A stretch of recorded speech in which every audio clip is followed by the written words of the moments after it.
Okay, so there's a problem on your review sheet today that asks you to write the equation in standard form of a quadratic with 0 solutions, 1 solution, and 2 solutions. Now we want to look at this in terms of transformations, and it becomes quite easy. Let's look at the parent graph, which is y equals x squared. Y equals x squared has one solution, right? Oops, what just happened? Has one solution, and that is 0, 0. Okay, this is one solution. You will not be allowed to use that equation for the one solution, but you can think about transformations.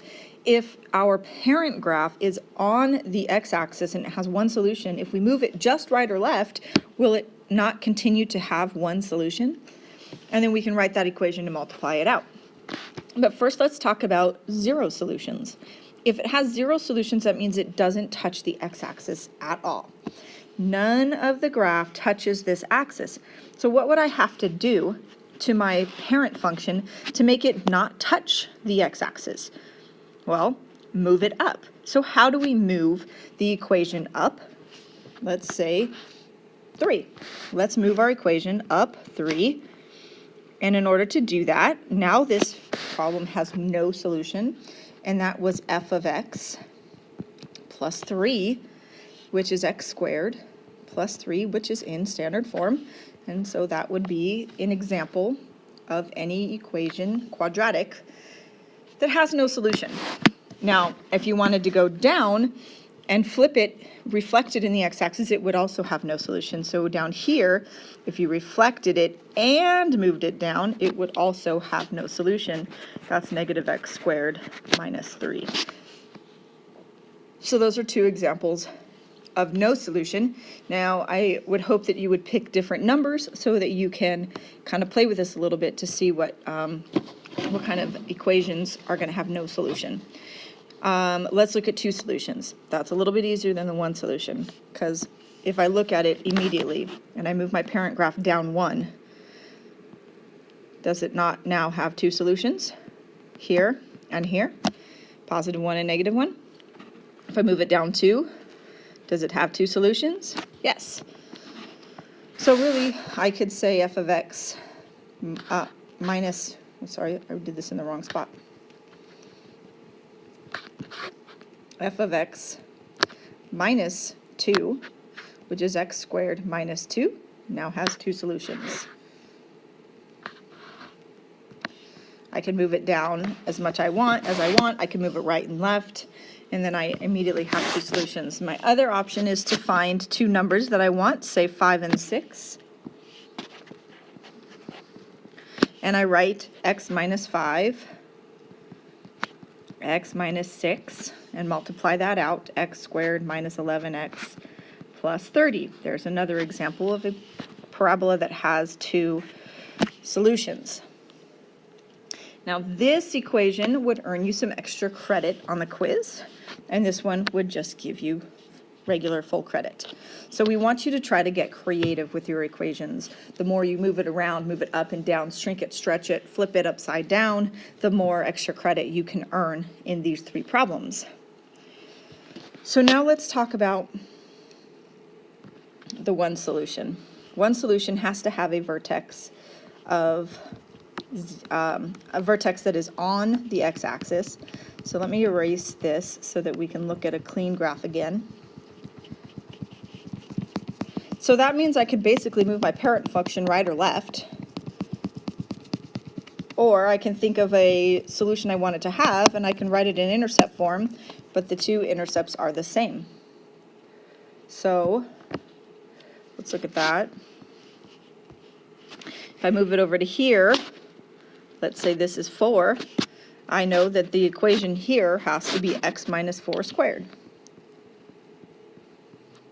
We took our parent graph, y equals x squared. Oops, I missed that. Y equals x squared, and we translated it to the right 4, which is x minus 4 squared, and then you need to multiply that out. X squared minus 8x plus 16. That would be your final answer. Or you could move it left, and we can move it left 3, and that's x plus 3 squared, because when we move it right or left, or left it's plus, right is minus, and that's x squared plus 6x plus 9, because we multiplied out x plus 3 times x plus 3. So that was the first problem that I wanted to talk to you about today, but I have to be in a meeting, so I thought I could make you a video because we already know transformations, and once you see this, hopefully it's not too complicated of a problem. So the next thing I want to talk to you about is the general form for falling objects. We have this equation h of t equals negative 16t squared plus h sub 0. T is time. H sub 0 is initial height.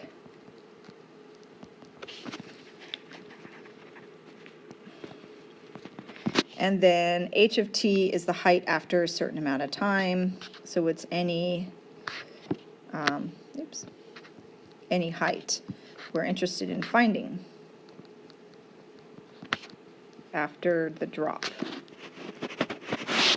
So if you were to drop a rock from 200 feet, you would set this equation, h of t equals negative 16t squared plus 200. Now I'm just making up a problem. So we're dropping a rock from 200 feet. Then we can find how long it takes to hit the ground. This is our model. The equation is the model. How long it takes to hit the ground? Well, the ground would be a final height of 0. So 0 is negative 16t squared plus 200. And I can subtract 200, and I get negative 200 equals negative 16t squared. Divide by negative 16. T squared equals positive 100 over 8, and 50 over 4, 25 over 2. Let's leave it 50 over 4.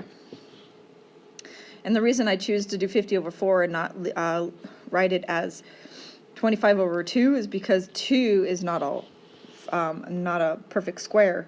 So then I'd end up having to rationalize the denominator. So here we get t squared equals 50 over 4, which is 200 over 16 reduced. Take the square root of both sides, plus or minus. Now the one on the quiz is actually going to work out a little bit nicer for you. So it's plus or minus the square root of 50 over 4, which is 50 is 25 and 2.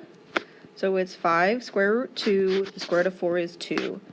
So plus or minus, we don't use the minus because we're talking about time and you can't have negative time. So we're just going to use the plus. So this would be the time. Right now, you're not going to have a calculator, so you can leave it in simplified radical form. So that is your seconds. Now, if you were asked to find how long it takes for it to be 100 feet off the ground, we can put 100 in for for our h of t. That's the final height we're interested in.